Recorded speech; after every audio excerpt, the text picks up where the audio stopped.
Big boss കാണുമ്പോഴേ എന്നും ഒരു അനീതിയായിട്ട് എനിക്ക് തോന്നുന്നത് ഈ ക്യാപ്റ്റൻസി ടാസ്കും ജയിൽ നോമിനേഷനും ഒക്കെ തിരഞ്ഞെടുക്കുമ്പോഴാണ്. ഈ പ്രാവശ്യം അതിന് യാതൊരു മാറ്റവും വന്നിട്ടില്ല. അവിടുത്തെ എന്താ പറയുന്നത്, യാതൊരു കണ്ടന്റും ചെയ്യാത്ത ആൾക്കാരെല്ലാം അവിടെ സേഫായിട്ടിരിക്കുകയും ഗെയിമൊന്നും കളിക്കാത്ത അവിടെ അവർക്കൊന്നും യാതൊരു കുഴപ്പമില്ല. പക്ഷെ കളിച്ചവരെല്ലാം ഏതെങ്കിലുമൊക്കെ രീതിയിൽ പുറത്താകുന്ന കാര്യമാണ് കണ്ടത്. ഈ പ്രാവശ്യത്തെ ക്യാപ്റ്റൻസി ടാസ്ക് എന്തുകൊണ്ടും അർഹൻ എന്ന് പറയുന്നത്, ക്യാപ്റ്റനാകാൻ ഈ ആഴ്ചയിലെ എന്തുകൊണ്ടും അർഹൻ എന്ന് പറയുന്നത് അക്ബറാണ്. അക്ബറാണ് ക്യാപ്റ്റനായതിന് അർഹതയുള്ളത്. പിന്നെ 3 പേരെ തിരഞ്ഞെടുക്കുമ്പോൾ എല്ലാവരും കൂടെ കളിച്ച് 3 പേരെ തിരഞ്ഞെടുക്കുമ്പോൾ അതിനകത്തൊരു പേരുകാരൻ അക്ബർ വേണ്ടേ? ഇവർ തിരഞ്ഞെടുത്തതിനകത്ത് അക്ബർ എന്ന് പറയുന്ന പേരേ ഇല്ലെന്നേ. അഭിലാഷിൻ്റെ പേര് 10 വോട്ടുമായി അഭിലാഷ് എന്ത് കാണിച്ചിട്ട് അവിടെ അഭിലാഷിനെ തിരഞ്ഞെടുത്തതെന്ന് എനിക്ക് മനസ്സിലാകുന്നില്ല. പിന്നെ ബെന്നി എന്ത് അർത്ഥത്തിലാണ് ബെന്നിയെ തിരഞ്ഞെടുത്തത്? 7 വോട്ടുണ്ട്. ഷാനവാഫ് കുഴപ്പമില്ല, ഷാനവാഫിനെ തിരഞ്ഞെടുക്കുക, ഷാനവാഫ് ഏതെങ്കിലുമൊക്കെ കാണിച്ചു എന്ന് പറയാം. പക്ഷേ ഈ അക്ബറിനെ തിരഞ്ഞെടുത്തില്ല എന്നുള്ള, അക്ബറിന് വോട്ട് കിട്ടിയില്ല. ഇതാണ് ഈ പ്രശ്നം. സത്യം പറഞ്ഞാൽ ലാലേട്ടനൊക്കെ ഇത് ചോദ്യം ചെയ്യേണ്ട അവസ്ഥയാണ്. കാരണം 2 പ്രാവശ്യം പണിപ്പുരയിൽ കയറിയിരിക്കുന്ന, 2 ടാസ്കിൽ വിജയിച്ച മത്സരാർത്ഥി, ഒരാഴ്ചയിൽ 2 എണ്ണം കൊണ്ട് അത് 2ഉം വിജയിച്ചു. ഒരു പ്രാവശ്യം കല്ല് നഷ്ടപ്പെട്ടു പോയി, പിന്നെ ഫൈറ്റ് ചെയ്ത് കയറി വന്നതാണ് അക്ബർ. അക്ബർ ഈ രേണുസുതിയെ ഫെപ്റ്റി ടാങ്ക് എന്ന് പറയുന്ന ഒരു വാക്കിൻ്റെ പിഴവ് വന്നിട്ടുണ്ട് കഴിഞ്ഞ ആഴ്ച. അത് അനാവശ്യമായി പറഞ്ഞു പോയി എന്ന് നമ്മൾ പരിഹസിച്ചിട്ടുണ്ട്. പക്ഷെ ഗെയിമിൻ്റെ കാര്യത്തിൽ അക്ബറിനെ കഴിഞ്ഞുള്ളൂ.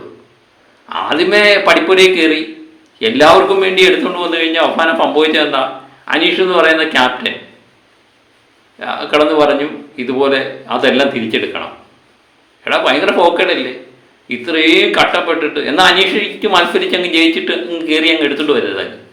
അത് ചെയ്യാതെ ഇത് എടുത്തുകൊണ്ട് വന്നു കഴിഞ്ഞപ്പം ഇതെല്ലാം തിരിച്ചെടുക്കണം എന്ന് ക്യാപ്റ്റനായ അനീഷ് ബിഗ് ബോസിനോട് ആവശ്യപ്പെട്ടത്. 2ാമത് ജയിച്ചു കഴിഞ്ഞിട്ട് അക്ബർ കയറാൻ നേരത്ത് അക്ബറിനോട് ചോദിക്കുന്നുണ്ട് എന്താണ് അക്ബറിൻ്റെ ആവശ്യം എന്ന് ചോദിക്കുമ്പോൾ അക്ബറിന് വേണമെങ്കിൽ സ്വന്തം ഡ്രസ്സ് എടുക്കുന്ന കാര്യം പറയാം, അല്ലെങ്കിൽ തൻ്റെ സ്വന്തം ഇഷ്ടപ്രകാരം ഏതെങ്കിലും പറയാം. പക്ഷെ അതല്ല അക്ബർ പറഞ്ഞത്. സത്യം പറഞ്ഞാൽ കൈയടിക്കേണ്ടതാണ്. അക്ബർ പറഞ്ഞത് ഇവിടുത്തെ ഭക്ഷണത്തിനാണ് ക്ഷാമം, അതുകൊണ്ട് എല്ലാവർക്കും കൂടെ എടുക്കാൻ പറ്റിയ ഏതെങ്കിലുമൊക്കെ തന്നാൽ നന്നായി എന്നുള്ള രീതിയിൽ തന്നെയാണ് സംസാരിച്ചത്. അപ്പോൾ എല്ലാവർക്കും വേണ്ടിയാണ് സംസാരിച്ചത്. അങ്ങനത്തെ അകത്ത് അന്നേരം ബിഗ് ബോസ് പറയുന്നു എല്ലാവർക്കും വേണ്ടി പറ്റില്ല, തങ്ങൾക്ക് ആവശ്യമുള്ള സാധനങ്ങൾ തങ്ങൾ എടുത്തുകൊണ്ട് വരാം. പക്ഷേ എല്ലാവർക്കും കൂടിയുള്ള ആഹാര സാധനങ്ങളാണ്, എല്ലാവർക്കും കൂടിയാണ് നമ്മുടെ അക്ബർ എടുത്തുകൊണ്ട് വന്നിരിക്കുന്നത്. അതെല്ലാവരും കൂടെ പങ്കുവെച്ച് കഴിക്കുകയും ചെയ്യും. അതാണ് അക്ബറിൻ്റെ മനസ്സ്. ആ കാര്യത്തിലൊക്കെ അക്ബറിനെ സമ്മതിച്ചു കൊടുത്തേ പറ്റും. അക്ബറിൻ്റെ ചില രീതികളൊക്കെ നമുക്ക് ചിലപ്പോൾ ഇഷ്ടപ്പെടാതെ വരും.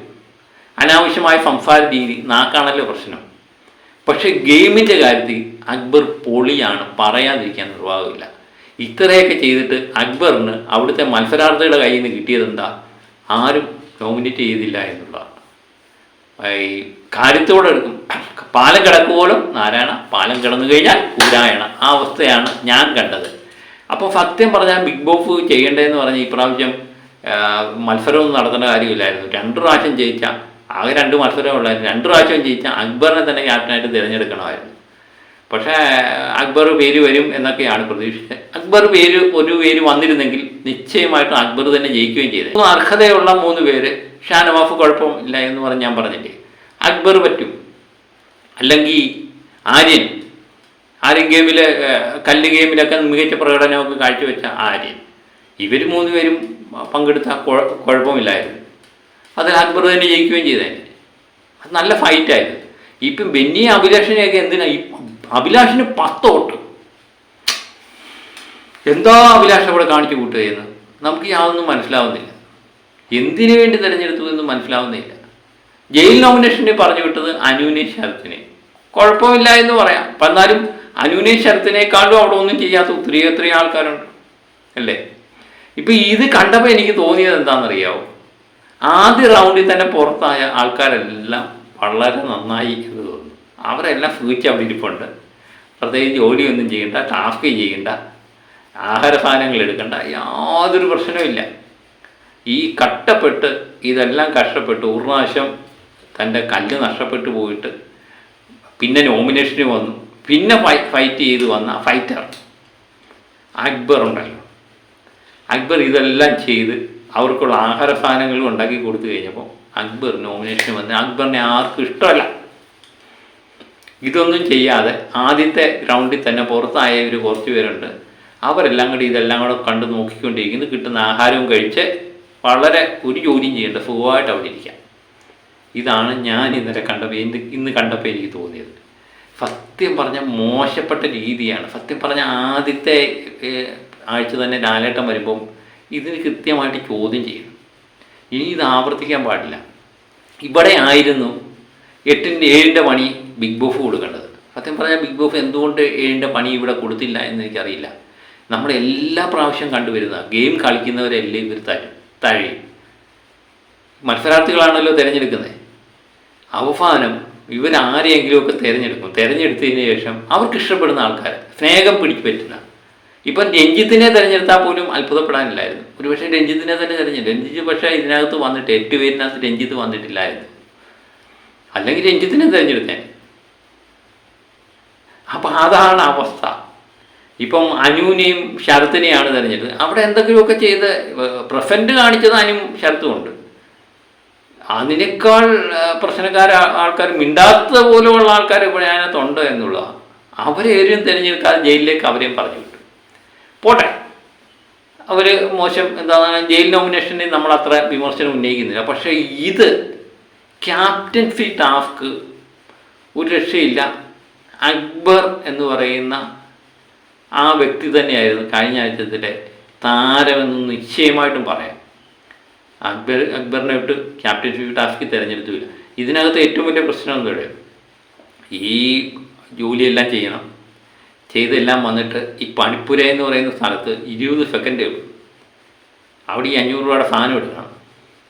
അപ്പോൾ അവിടെ അകത്തോട്ട് കയറി കഴിയുമ്പോൾ ലൈറ്റെല്ലാം മിന്നുന്ന ലൈറ്റാണ്. ലൈറ്റെല്ലാം കൂടെ ചെന്ന് കണ്ണുകളിലെല്ലാം വല്ലാത്തൊരവസ്ഥയാണ്. നമുക്ക് ആ സിറ്റുവേഷന് വന്നു കഴിഞ്ഞാൽ നമുക്ക് മനസ്സിലാകത്തുള്ളൂ. അപ്പം അവിടെ കയറി കഴിഞ്ഞാൽ ആദ്യത്തെ പ്രാവശ്യം അക്ബർ അവിടത്തേക്കുള്ള സാധനങ്ങൾ എടുത്തുകൊണ്ട് വന്നു. 500 രൂപയുടെ 500 പോയിൻറ്റിൻ്റെ സാധനം എടുത്തുകൊണ്ട് വന്നു. അപ്പം രണ്ടാമത്തെ പ്രാവശ്യം അക്ബറിന് വേണമെങ്കിൽ ആവശ്യപ്പെടായിരുന്നു. രണ്ടാമതും അക്ബർ ഫൈറ്റ് ചെയ്ത് ജയിച്ചതാണ്. ബിഗ് ബോസ് തന്നെ പറയുന്നുണ്ട്, നിങ്ങളുടെ സ്വന്തം കാര്യം എന്താണെന്ന് വെച്ചാൽ അതിന് വേണ്ടി ചെയ്യാം. അപ്പം അക്ബറിന് വേണമെങ്കിൽ ഇത് ട്രഫ് ആവശ്യപ്പെടാമായിരുന്നു. വേറെ ആരെങ്കിലും ആയിരുന്നെങ്കിൽ എനിക്ക് തോന്നുന്നു ട്രഫ് ആവശ്യപ്പെടുന്നത്. പക്ഷേ അക്ബർ അന്നേരവും വിചാരിച്ചത് എനിക്ക് വേണ്ടി എടുത്താലും ആഹാര സാധനങ്ങളാണെങ്കിൽ എല്ലാവരും കൂടെ പങ്കുവെച്ച് കഴിക്കാമല്ലോ എന്നുള്ള വിചാരമായിരുന്നു. പക്ഷേ അവിടുത്തെ മത്സരാർത്ഥികൾക്കൊന്നും അത് തോന്നിയില്ല. അക്ബർ എന്തിനു വേണ്ടി അങ്ങനെ ചെയ്തു, അക്ബറിനെ നോമിനേറ്റ് ചെയ്യണം എന്നൊന്നും അവർക്ക് തോന്നിയില്ല. സത്യം പറഞ്ഞാൽ നന്ദി കെട്ട വർഗമായിട്ടാണ് ബാക്കിയുള്ളവരെല്ലാം എനിക്ക് തോന്നിയത്. ഇതൊരു മോശപ്പെട്ട രീതിയാണ്.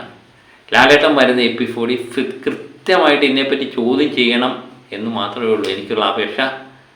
പക്ഷേ അക്ബർ പോരാളി, നീ തകരുന്നില്ല, നീ വിജയിച്ച് കയറും.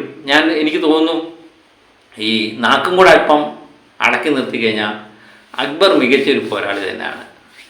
ബിഗ് ബോസ് സീസൺ 7 ഒരു മികച്ച മത്സരാർത്ഥിയായിട്ട് ഞാൻ അക്ബറിനെ കാണുന്നുണ്ട്. വരും ദിവസങ്ങളിൽ ഗെയിമുകളിലൊക്കെ മികച്ച പ്രകടനം അക്ബർ കാഴ്ചവെക്കുമെന്ന് തന്നെ പ്രതീക്ഷിക്കാം. അപ്പം നിങ്ങൾക്കുള്ള കമൻറ്റുകളൊക്കെ ഇടുക. അപ്പോൾ മറ്റു വിശേഷങ്ങളുമായിട്ട് വീണ്ടും എത്താൻ വരെ ഓക്കെ.